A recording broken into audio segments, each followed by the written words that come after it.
I slid the annual trust notice across the walnut table and asked why the beneficiary page had changed 12 days after my husband handed me the silver key to our nursery wing and told me the trust would protect me and the baby from family politics. Alexander Pembroke did not touch the paper. He only looked at me with the polished stillness he used when he wanted everyone else in the room to assume he was the calm one and I was the problem. His navy double-breasted suit was perfect. His signet ring flashed once under the brass lamp, and the family office conference room behind him looked exactly the way Pembroke rooms were designed to look when they were about to close around someone. Dark wood. Low light. Old silver-framed photographs of hotels built before anyone alive in that room was born. Heritage turned into mood. "Charlotte," he said, as if my name itself were an overreaction. The language was adjusted for continuity. That is not the same thing as removal. So I placed the courier service record on top of the notice and read the delivery address aloud. Stag Row Club. Alexander's private club office. Not Mariner House. Not the East Wing where I lived. Not the design studio downstairs where the entire family office knew I spent every morning. A staff signature stood where mine should have been, followed by a certification line stating that the beneficiary change had been properly served and the review window had begun. Martin Reeve, the independent co-trustee who almost never interrupted anyone, stopped touching his pen. "Then why," I asked, "was my review clock started from a document sent to your club office, signed by your staff, and logged as if I had received it myself?" 9 weeks earlier, I still thought the silver key Alexander pressed into my hand meant I had finally been given a place inside his family that could not be taken back. I found out I was pregnant on a gray morning in May while standing inside the unfinished nursery at Mariner House, the old estate hotel hybrid the Pembrokes like to describe as the family seat, even though most of them actually lived in London, Palm Beach, or wherever legacy sounded expensive that season. I had spent 2 years restoring the East Wing, turning it from a damp corridor of ignored guest rooms into the most photographed part of the Pembroke brand. My sketches were still taped inside supply closets. My invoices had helped cover the custom plaster restoration in the nursery ceiling. My own consulting fees had paid for antique glass that Alexander's family office had called too sentimental to budget, until it started appearing in magazine features beneath headlines about Pembroke stewardship. When the doctor called to confirm that the pregnancy was stable, I sat down on the floor between paint samples and tried to breathe through a happiness so sharp it felt dangerous. I had been married to Alexander for 3 years, which was long enough to understand that the Pembrokes considered love charming but secondary. Continuity mattered. Branding mattered. Bloodline mattered. If a woman wanted peace inside that system, she learned to read tone faster than language. She learned which smile meant acceptance, which compliment meant containment, and which promise had been worded carefully enough to leave her with nothing she could enforce. Alexander arrived that evening earlier than usual, smelling faintly of cedar and rain and the expensive lobby fragrance every Pembroke hotel carried under its real air. I told him in the nursery because I wanted the room to remember one clean thing before it became a stage for other people.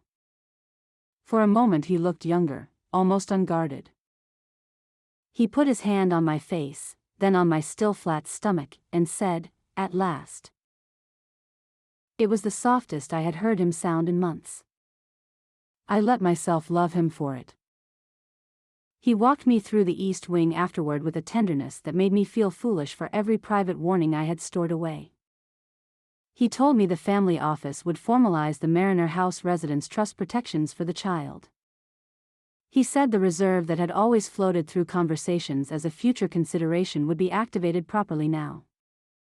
He told me no one would be allowed to reduce my home to courtesy occupancy once there was a Pembroke child attached to it. Then he kissed my forehead and said something I replayed later until I hated every syllable. "You will not have to ask for your place here again." I believed him because pregnancy makes some hopes feel less like optimism and more like evidence. I believed him because I had already spent years proving I was useful. I had redesigned heritage suites, negotiated preservation contractors, absorbed humiliations at charity dinners, and translated his family's old money vagueness into language investors and magazines could understand. I believed him because I wanted one part of my life to stop depending on charm and gratitude and start depending on paper. 3 nights later he hosted what his mother called an informal family supper, in the old music room, which in Pembroke language meant a table set beautifully enough to make manipulation look ancestral. There were only 8 people there: Alexander, me, his mother Viola, Beatrice Lyle from the family office, 2 cousins whose main skill was nodding in socially useful places, and a trustee pair who drifted between philanthropy and property matters whenever the family needed something to feel institutional rather than personal. Dessert had just been cleared when Alexander took a small velvet box from his jacket and set it in front of me. Inside was a silver key engraved with the East Wing crest the family used only on internal trust documents and certain private doors. "For the nursery," he said. "And for formal occupancy under the residence structure." Viola smiled as if she had approved a tasteful floral arrangement. Beatrice gave one neat nod. Alexander's fingers lingered over mine long enough for the room to read devotion. Then he said, "The trust is there to prevent gossip, pressure, and domestic instability from touching the child. No one can simply move you around once this is fixed." I remember the exact pitch of the chandelier light on the silver.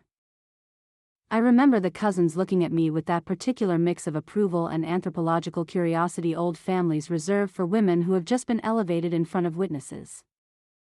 I remember believing that the key was more than a gesture because Alexander had chosen to mention the trust in front of the very people who would later pretend not to remember what he meant. The annual notice arrived 2.5 weeks later in a cream envelope stamped Pembroke Hospitality Trust Administration. I almost left it unopened until afternoon because the family sent so much paperwork that looked urgent and usually turned out to be ceremonial. But the subject line on the first page made me stop before I reached the second paragraph. Annual Notice of Schedule Amendment, Mariner House Residence Trust. The first page used the usual trust language, all polished neutrality and heavy nouns. The second page was the one that mattered.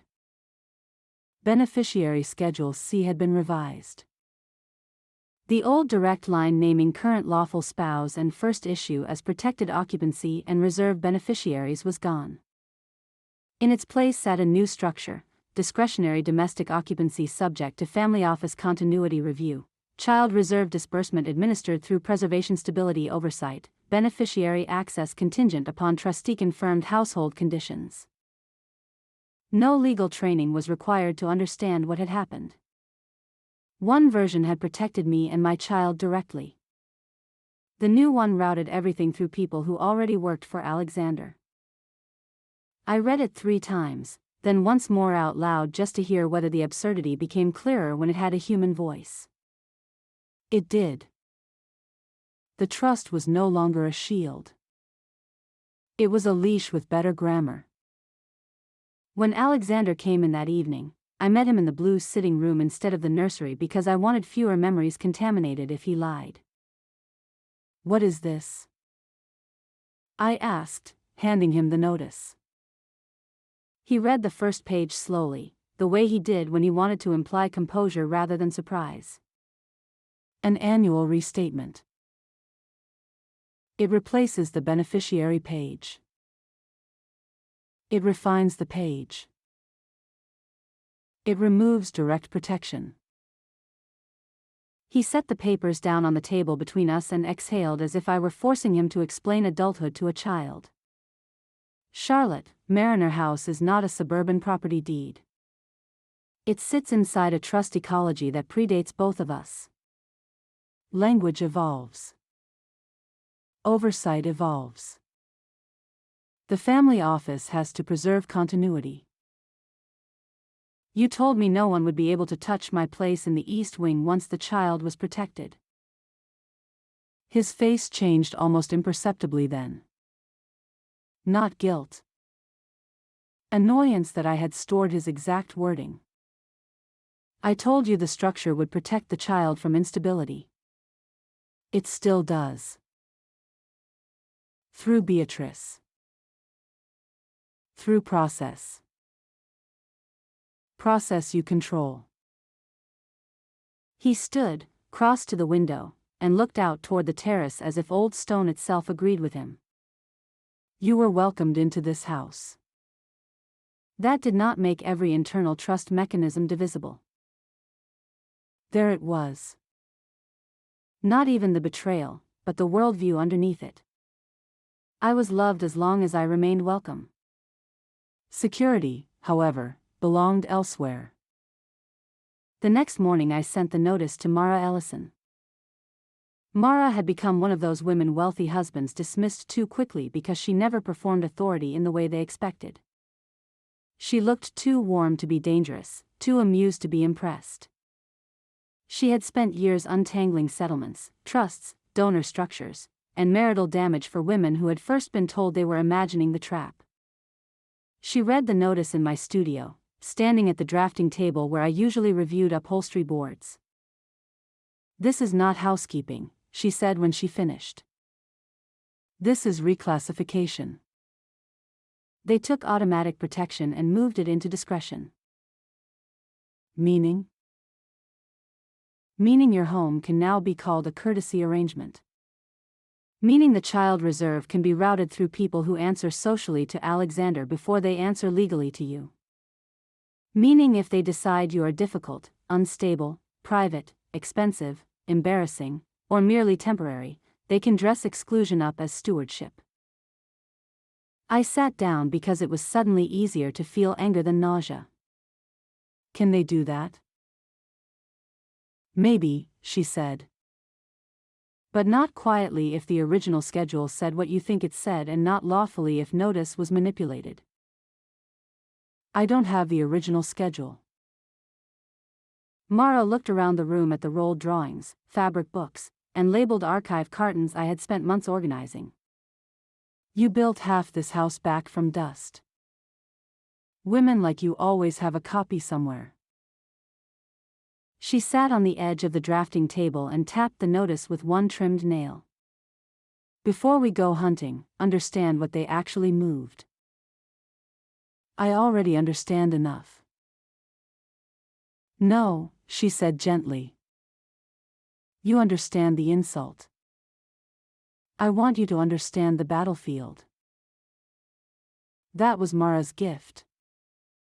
She refused to let pain stay abstract when the point of the whole system was to keep women from translating it into consequences.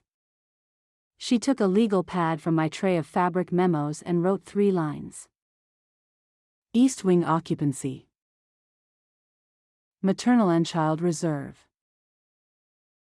Review control.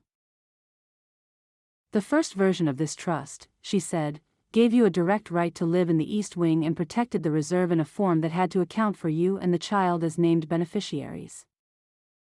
That does not mean you owned the hotel.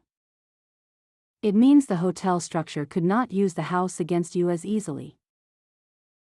And now? Now the same protection has been moved behind discretion. If Beatrice decides a temporary hotel suite is more appropriate, she can call it continuity. If they decide post-birth support should be administered by reimbursing approved costs instead of honoring a direct reserve, they can call it prudence. If they decide you are emotionally difficult and should not shape the child's domestic environment, they can call it stewardship. I stared at the legal pad. So they turned rights into applications. Exactly. Mara leaned back. Women are easier to control when they have to keep asking. The room around us suddenly looked different. The sample books, the restored trim, the silk drapery notes pinned above my workstation, the elevation drawings for the nursery wardrobe, all of it had felt like evidence that I belonged there because I had made myself useful there. But usefulness was not the same thing as security. I had spent 3 years helping the Pembrokes translate neglect into heritage, water damage into atmosphere, and outdated hospitality into prestige. I had done it partly because I loved design, partly because I loved Alexander, and partly because I thought contribution slowly became a kind of claim. It did not. Contribution only made the exclusion more profitable. How much is the reserve? Mara asked. 3.6 million, staged through the trust over time. I said it automatically because Alexander and I had discussed it twice in the language of planning rather than protection. Medical, education, staff support, security, relocation if needed. Relocation for whom? That question sat between us like cold metal. Because when Alexander had first described the reserve, I had imagined it as stability for a growing family. Now, after reading the new page, I could see another version of it. A baby protected financially. A wife rerouted socially. The same money used to tell the world that no child had been deprived while quietly ensuring the mother remained dependent on approval. He kept using the phrase domestic instability, I said. At the dinner. In the notice. Last night. Because it sounds neutral and photographs well, Mara said. Old money control almost never says, we don't want the wife to have leverage. It says, we need to protect the institution from volatility. I sat down slowly, one hand going to my stomach without thinking. The doctor had told me stress would not break a healthy pregnancy, but that had become the kind of advice women receive from professionals who cannot follow them into drawing rooms. Stress in my world did not always arrive as raised voices. Sometimes it arrived as polished words in cream envelopes that converted home into favor. If I do nothing? I asked. Then every future conversation begins from the assumption that this revised page is normal. You stop being a protected occupant. You become a woman being housed. That difference will infect everything. I thought about the nursery key in my pocket, about the way the room had watched Alexander give it to me, about how carefully he had chosen witnesses for a promise he had already emptied out. Find me the first schedule, Mara said. Then we make them explain why a woman they claimed to protect was never allowed to know the protection had been removed. Before I could search, Beatrice Lyle moved first. Her letter arrived by messenger the following afternoon. Courtesy occupancy review. The phrase alone made my skin go cold. It cited the need to ensure a stable domestic environment in trust-protected spaces and noted that certain nursery expenditures would be paused pending clarification of beneficiary administration. Furniture deliveries froze. Upholstery approvals froze. Even the carpenter installing the built-in wardrobe called to say family office authorization had been pulled. I took the letter straight to Alexander in his private office above the old lobby. Guests below were checking in beneath the chandeliers I had helped restore, while upstairs his family office was testing whether pregnancy could be turned into relocation pressure. They are threatening my housing, I said, handing him the letter. They are reviewing occupancy conditions. Because I asked why you changed the trust page. Because you turned an internal matter into a legal posture before the child is even born. You turned the child into a legal posture. His jaw tightened, then relaxed again into that trained civility. Charlotte, houses like this survive because someone has the discipline to think beyond immediate emotion. And women like me are the immediate emotion? Women like you, he said quietly, often confuse being cherished with being structurally central. I had spent enough time among powerful men to know when one sentence revealed the entire operating system. He did not think he was denying me something that was mine. He thought he was correcting my misunderstanding about what women like me were ever allowed to imagine. The next morning Viola requested breakfast in the orangery, which was how Pembroke women summoned conflict when they preferred china to witnesses. The room overlooked clipped gardens and a stone fountain that never worked unless photographers were expected. Viola wore pale blue and old diamonds before 10 in the morning, as if elegance itself could immunize a person from accountability. "Alexander tells me you've involved an outside advisor," she said after the tea had been poured. "I've involved someone who can read the trust page plainly." Plainly is not always wisely. I looked at her across the white linen and thought about how many women before me had probably been disciplined in rooms like this using nothing but tone. Viola was never crude. She didn't need to be. She had been born into the kind of money that makes other people volunteer their own diminishment before being asked. "Did you know the page had changed?" I asked. She lifted her cup. "I know Mariner House cannot become vulnerable to domestic bargaining." "I'm not bargaining. I'm asking why my baby's protection was rewritten without notice." "Your baby will be protected." Viola set the cup down with exquisite care. "Do not confuse your personal comfort with institutional obligation." "My home is not personal comfort." "Homes are always personal comfort," she said. "Houses are structures. Trusts are structures. Families that survive know the difference." There it was again, the same doctrine in a different voice.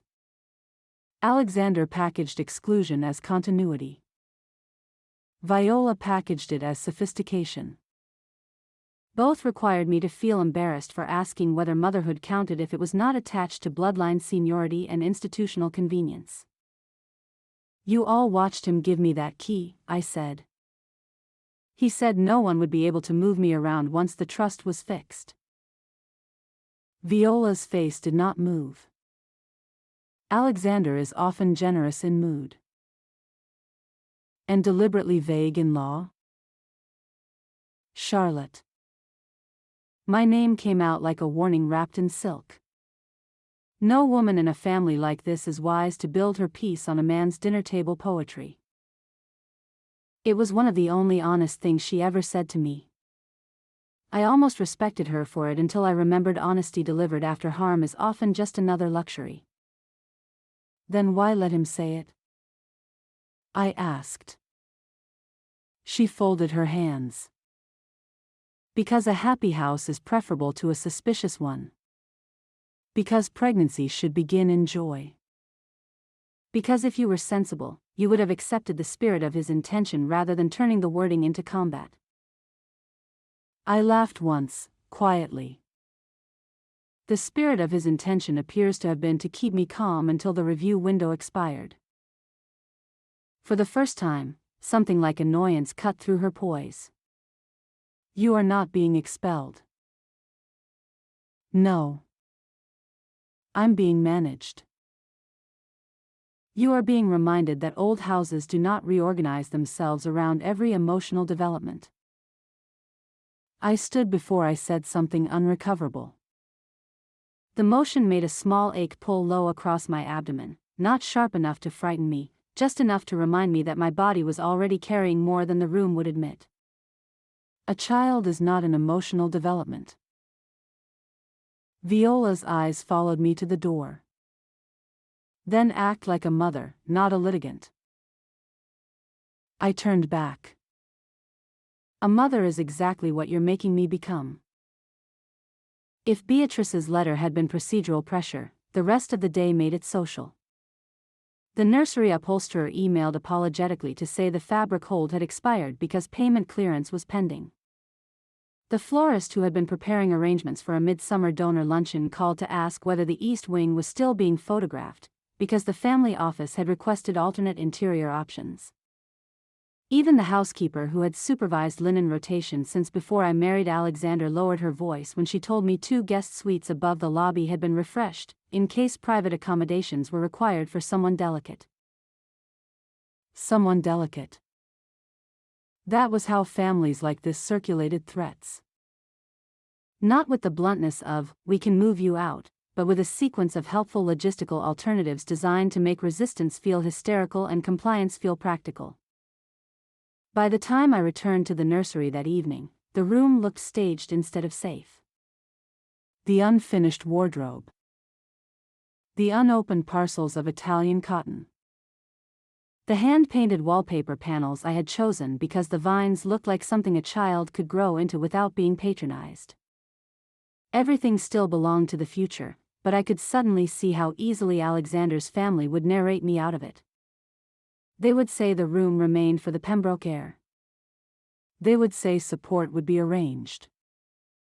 They would say I had mistaken access for ownership and tenderness for entitlement. The baby shifted, or maybe I only imagined it because I needed one thing in that house to respond to me without mediation. For 2 days I searched the East Wing archive as if I were excavating my own marriage. Mariner House had always kept backup binders for insurance, preservation, and trust-linked property documents because old estates needed paperwork the way modern companies needed servers. I had reorganized half of it after a pipe burst the winter before, which meant I knew which cartons had been mislabeled by assistants who saw paper as atmosphere. On the third morning I found a scanned backup inside a box marked Fireplace Tile Surveys. It was an older residence trust packet attached to an appraisal update I remembered reviewing for restoration insurance. Schedule C was there in black and white. Current lawful spouse and first child of the marriage held protected occupancy rights in the East Wing and direct access to the maternal and child reserve, subject only to standard fiduciary administration. No family office discretion. No continuity language. No courtesy review. My hands shook so hard I had to set the page down on the oak floor before I tore it. Mara came that evening, read the older schedule, and gave me the first smile I had seen on her face since this began. Good. Now we know what changed. Next we prove when. That question turned out to matter more than anything Alexander said to me in private. The amendment timeline did not come from romance, memory, or moral argument. It came from pressure. Mara sent a notice demanding preservation of all trust administration records related to Schedule C. Martin Reeve, perhaps sensing liability, asked for a preliminary disclosure set before he agreed to any occupancy action. Beatrice stalled. Mara escalated. 48 hours later a slim digital file landed in our inboxes. The draft amendment had been opened 9 days before the nursery supper.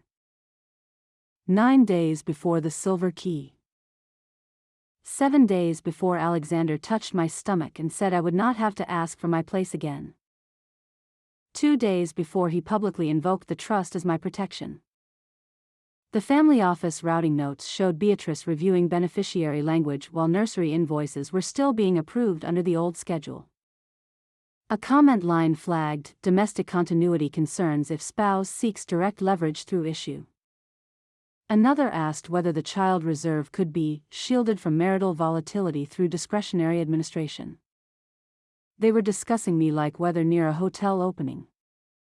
Something to manage around, not a person carrying Alexander's child while sleeping inside a wing I had helped save. 2 nights after the timeline arrived, Alexander insisted we still attend the Pembroke Heritage Foundation summer reception in the lobby ballroom. Cancellation would create noise, he said. Noise helps no one. Noise, in his world, always meant truth appearing in public before he had formatted it. I almost refused. Then I realized appearing beside him might show me how much of our marriage had already been moved into performance. So I dressed in black silk, pinned my hair back, and walked down the staircase I had redesigned for a restoration feature that now hung in framed print beside the ballroom entrance.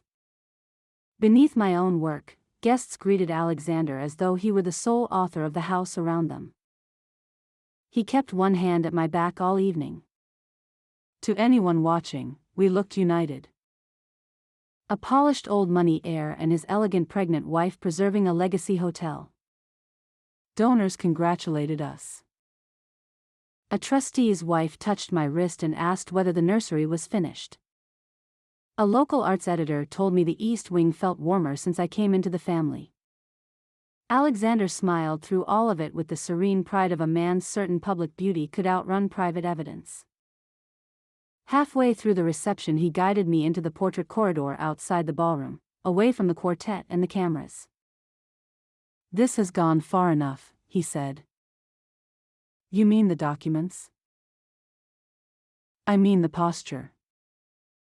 He took an envelope from inside his jacket. "Sign this and we end the confusion." Inside was a confidentiality acknowledgement and temporary domestic protocol. It stated that pending trustee review, I agreed not to challenge residence administration procedures publicly, not to discuss the trust rewrite with foundation affiliates, and to accept alternative accommodations if the family office deemed Mariner House unsuitable for pre-birth stability. I read it twice because disbelief needed time. "You brought me a relocation paper to a preservation gala." "I brought you an elegant solution. It says you can move me. It says suitable accommodations can be arranged." "Hotel rooms?" "A private townhouse if necessary." "Away from the nursery I designed in the wing you promised was protected." His expression hardened. "The child does not need stress. The child needs a father who doesn't stage security in public and erase it in private." For a moment the corridor lost its soundtrack. The music from the ballroom blurred into something thin and metallic. Alexander looked at me the way he had in the family office room, not with guilt, not even with hatred, but with offended disbelief that I would rather break the symmetry of his evening than accept a more comfortable version of surrender. "Do you know what you are doing to yourself?" he asked. "No," I said. "I know what you are doing to me." He lowered his voice. "If you keep forcing this into record, the trust will harden. The family will harden. Beatrice will stop trying to preserve appearances. She already froze the nursery. Because you made her defensive. Because you made her useful." His mouth flattened.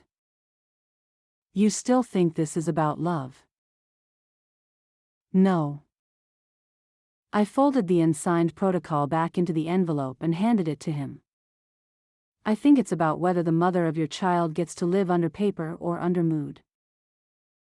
When we returned to the ballroom, he resumed his public face instantly. That was the moment I understood how practiced he was at carrying two realities at once.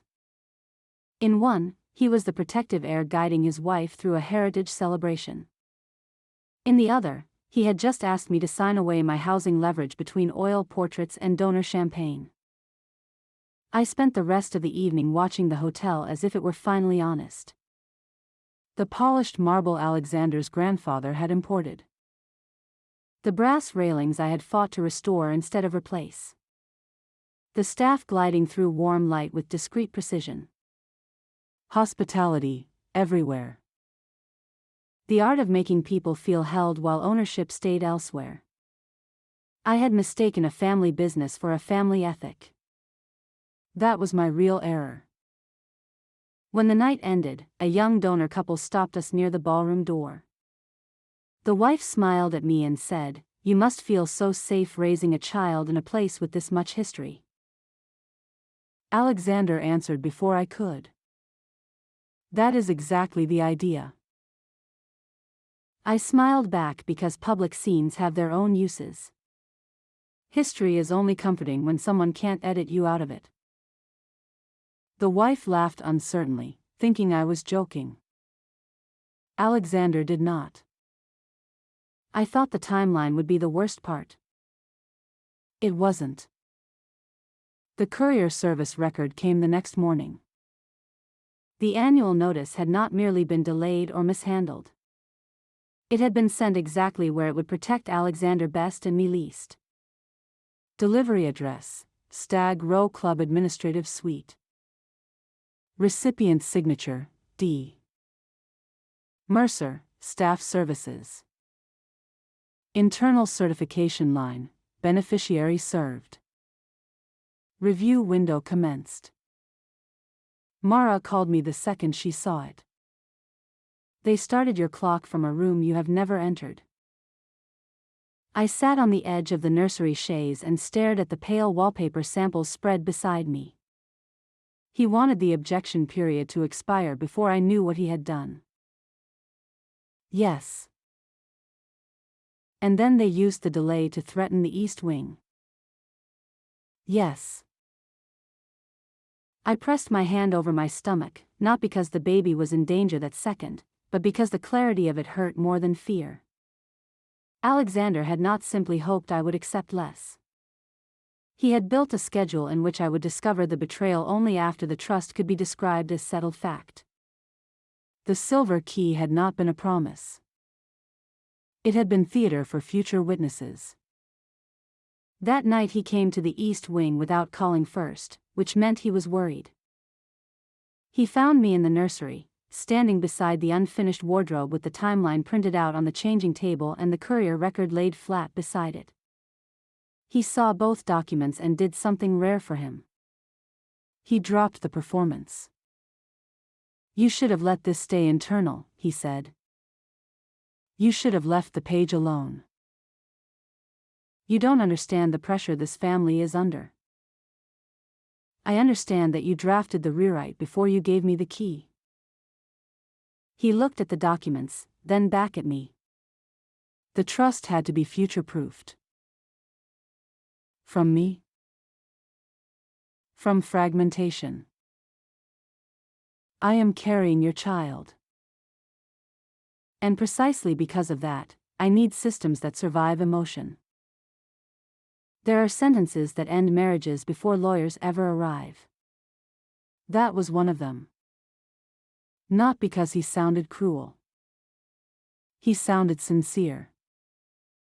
He genuinely believed my pregnancy belonged in the category of emotion and his pre-planned exclusion belonged in the category of systems. "You promised me security," I said. "I promised you care." That is not the same thing. "No," he said, almost gently. "It isn't." I laughed then, not because anything was funny, but because once the lie becomes explicit, your body sometimes protects itself with disbelief before it graduates into rage. "You gave me a key to a room you were already preparing to classify as revocable. I gave you a home." "No. You gave me hospitality." For the first time, I watched him hear the accusation not as injury but as precision. He knew it was true. Hospitality was his family's deepest talent. Making luxury feel permanent while keeping ownership elsewhere was the whole business model. The final meeting was set for the following Thursday in the family office conference room, the same room where Alexander usually signed renovation approvals and trustees usually approved whatever polite version of his will they were given. Martin Reeve requested attendance from Beatrice, outside counsel, and trust administration staff. Alexander insisted on being there himself, which told me he still believed presence could outweigh paper. I arrived early in a cream silk blouse under a charcoal jacket, the exact kind of clothing that made old money rooms underestimate me just enough to stay careless. I carried one slim folder. Annual trust notice. Prior beneficiary schedule. Amendment timeline. Courier service record. 4 documents. That was all it took once someone finally had to read them in order. Beatrice opened with the language I expected. Administrative harmonization. Continuity protections. Sensitivity around household volatility. She had the elegant cadence of a woman who had spent 20 years translating acts of exclusion into governance. Martin listened without expression. Alexander sat to his right, every inch the controlled heir, as if the room itself were another legacy asset he would soon reabsorb. When Beatrice finished, Martin turned to me. "Mrs. Pembroke?" I slid the annual notice toward him first. "This is the page I received. It removes direct spouse and first child protection and replaces it with discretionary family office administration." I set the older schedule beside it. "This is the prior Schedule C, preserved in the estate archive and attached to the earlier appraisal packet. It contains direct protected occupancy and reserve language." Then I placed the amendment timeline on top. This draft was opened 9 days before my husband presented the nursery key and told me the trust would protect me and the baby. Alexander's counsel tried to interrupt. Martin raised one hand and she stopped. I put down the courier service record last. "And this is the service proof used to start my review clock. It was delivered to Stag Row Club, signed by staff, and certified as though I had received it personally." Silence did something physical to the room. It was not dramatic. No one gasped. But the social temperature shifted. People who had spent years assuming Alexander's version of order was automatically cleaner than anyone else's emotions suddenly had to confront sequence, motive, and concealment in the same narrow space. Martin read the service address twice. "Mrs. Pembroke did not authorize service to this location?" "No," Mara said. Beatrice answered at the same time. "The club is a recognized administrative receipt point for Mr. Pembroke's office." "Mr. Pembroke's office," Martin repeated. "Not Mrs. Pembroke's residence." Alexander finally leaned forward. The intention was not concealment. The intention was efficiency. Efficiency for whom? I asked. His gaze met mine, cool and furious. "For a structure that has to survive individual instability." "You mean me?" "I mean pressure. You drafted the page before you promised protection. Because heritage is maintained, not divided." The sentence landed harder in that room than it ever had in private. Spoken aloud before a trustee, it no longer sounded like old money wisdom. It sounded like a husband explaining why the woman carrying his child should remain welcome but unsecured. Martin closed the file. "This amendment is suspended pending independent review." Beatrice went still. "The occupancy review is also suspended," he continued. "No family office action affecting Mrs. Pembroke's residence or the child reserve will proceed until direct notice standards are re-established and prior protections are evaluated under outside fiduciary supervision." Alexander's jaw flexed once. "That is excessive." "False service is excessive," Martin said. "Sequencing a beneficiary rewrite before a contrary representation to the affected party is also excessive." Counsel began speaking in clipped procedural phrases. Mara answered in the same language, only cleaner. I stopped listening for a moment because the important part had already happened. The house was no longer being defined by Alexander's tone. The record had turned. The written standstill arrived the next day. It restored the prior Schedule C protections until independent review was complete. It froze any attempt to classify the East Wing as courtesy occupancy. It locked the maternal and child reserve behind co-trustee approval outside the family office. It required future notice to be served directly to me at Mariner House and simultaneously to separate counsel. It also, almost as an afterthought, noted that family office staff had no authority to make representations about beneficiary status without trustee review. That last line mattered more than it looked. The Pembrokes had always governed through voice before paper, implication before signature.